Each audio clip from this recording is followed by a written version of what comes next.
Good afternoon students. Darshan BEd college की online classes में आपका स्वागत है। आज हम एक नया टॉपिक लेके आए हैं, संप्रेषण यानी कि कम्युनिकेशन। इसको इंग्लिश में बोलते हैं कम्युनिकेशन। संप्रेषण शब्द को अंग्रेजी भाषा में कम्युनिकेशन कहते हैं। यह लैटिन भाषा के शुद्ध कम्युनिस से बना है, जिसका अर्थ होता है सामान्यकरण। संप्रेषण का सामान्य अर्थ है किसी सूचना या संदेश को एक व्यक्ति से दूसरे व्यक्ति तक पहुंचाना या संप्रेषित करना। जैसे कि एक इंसान से दूसरे इंसान तक सूचनाओं का आदान प्रदान को क्या कहते हैं, संप्रेषण। उसके उदाहरण के लिए जैसे हम मोबाइल के द्वारा हम व्यक्तियों को सूचनाएं एक इंसान से दूसरे इंसान तक पहुंच जाती है, या फिर कोई व्यक्ति द्वारा, जैसे कि एक आदमी से हम दूसरे आदमी तक सूचनाएं पहुंचा रहे हैं। ठीक है, तो ये है संप्रेषण का अर्थ। अब हम पढ़ेंगे इसकी परिभाषा। इसकी परिभाषा क्या होती है? थियो हेमन के अनुसार संप्रेषण एक व्यक्ति से दूसरे व्यक्ति तक सूचनाएं एवं समझ को हस्तांतरित करने की प्रक्रिया है। संप्रेषण है एक व्यक्ति से दूसरे व्यक्ति को सूचनाओं को आदान प्रदान करने की यानी हस्तांतरित करने की प्रक्रिया है। न्यूमैन एवं समर के अनुसार संप्रेषण दो या दो से अधिक व्यक्तियों के तथ्यों, विचारों, अभिमतों अथवा संवेगों का पारस्परिक आदान प्रदान है।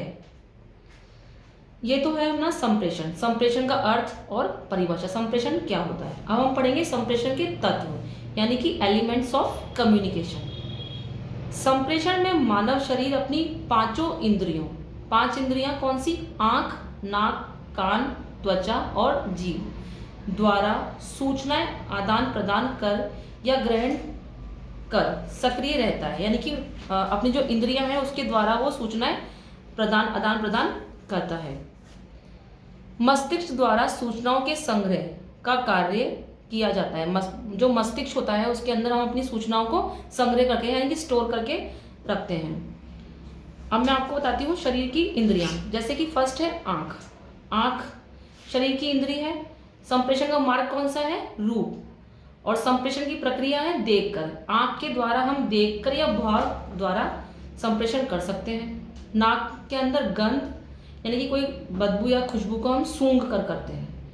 थर्ड है कान में हम कुछ चीज सुनकर, और त्वचा के द्वारा हम स्पर्श कर यानी कि छूकर या उसे टच करके अपन संप्रेषण कर सकते हैं। फिफ्थ है जीभ के द्वारा हम किसी चीज का स्वाद देखकर या फिर उसके कैसा है, वो मीठा है, चरका है, ये किसके द्वारा होता है? हमारे जीभ के द्वारा यानी कि टेस्ट कर।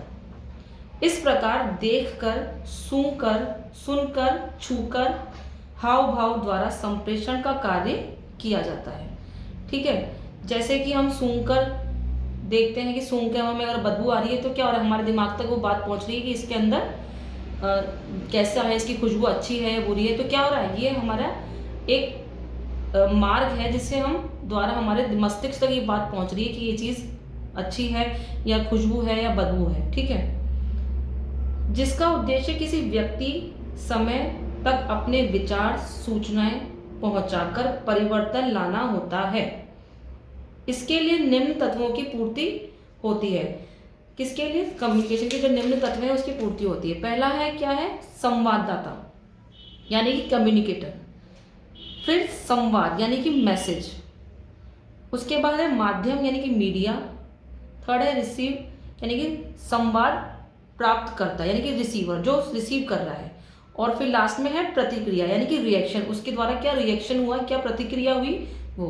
तो पहले हम पढ़ते हैं संवाददाता क्या है यानी कि कम्युनिकेटर क्या है। कौन होता है कम्युनिकेटर? वह व्यक्ति जो विचारों को प्रकट करता है या सूचना देकर संप्रेषण प्रक्रिया की शुरुआत करता है, वह क्या कहलाता है? संवाददाता। ठीक है,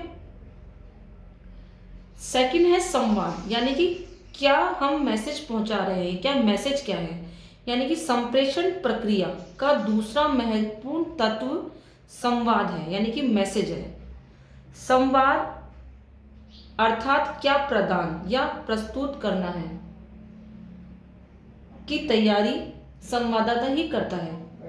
यह संवाददाता पाठ्य वस्तु, आदेश, निर्देश, सुझाव, शिकायत, प्रशंसा, प्रतिवेदन आदि किसी भी रूप में हो सकता है। संप्रेषण तभी पूर्ण सफल होगा जब संवाद उसी रूप में संवाद प्राप्तकर्ता तक पहुंच जाए जिस रूप में संवाददाता पहुंचाना चाहता है। यानी कि इसका मतलब है कि जो संवाद है यानी मैसेज है, जो मैसेज हम पहुंचाना चाहते हैं वो उसी रूप में प्राप्तकर्ता के पास तक पहुंचे। जैसे कि और जो भी संवाद है या मैसेज है वो कुछ भी हो सकता है, आदेश हो सकता है, निर्देश हो सकता है, सुझाव भी हो सकता है या शिकायत भी हो सकती है। ठीक है। थर्ड है माध्यम, यानी कि उसका माध्यम क्या है, यानी कि मीडिया, किसके द्वारा हम संदेश पहुंचा रहे हैं। माध्यम संप्रेषण का तीसरा तत्व है। सामान्यतः संप्रेषण के लिए श्रव्य माध्यम,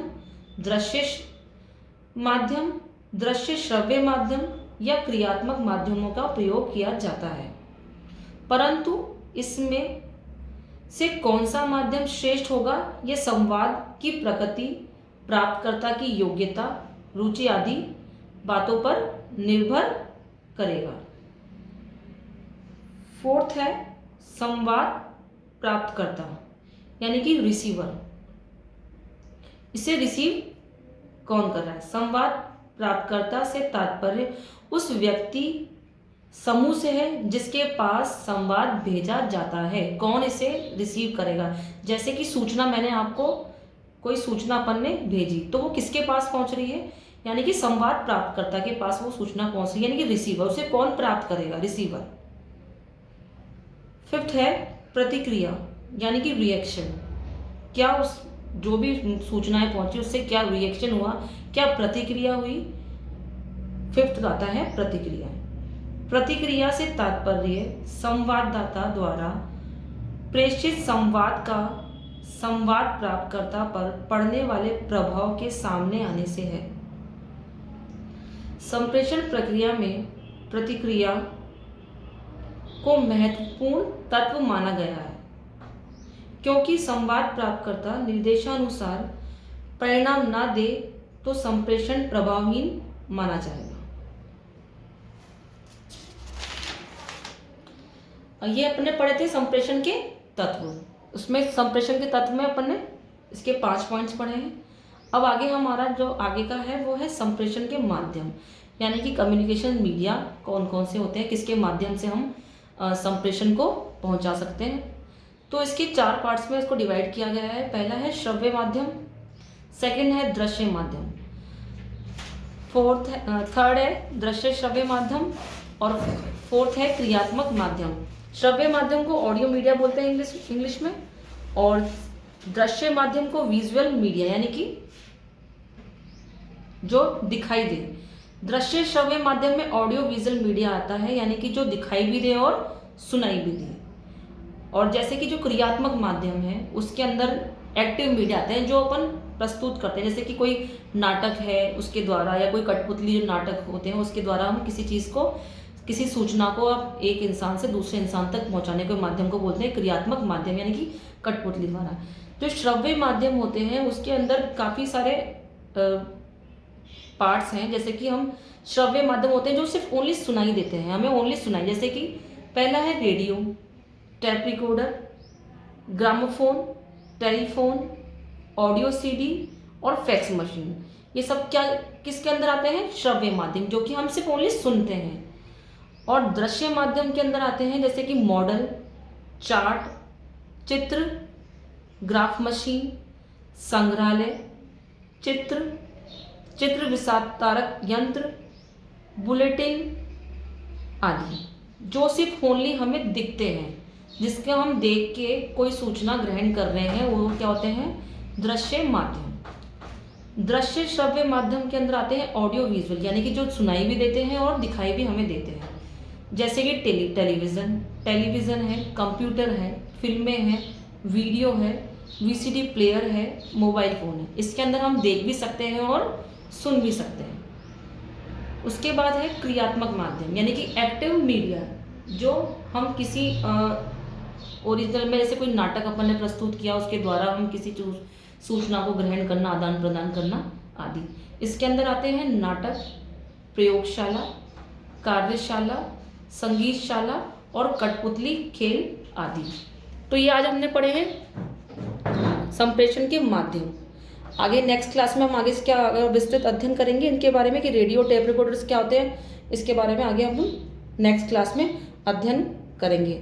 आज के लिए इतना ही, धन्यवाद।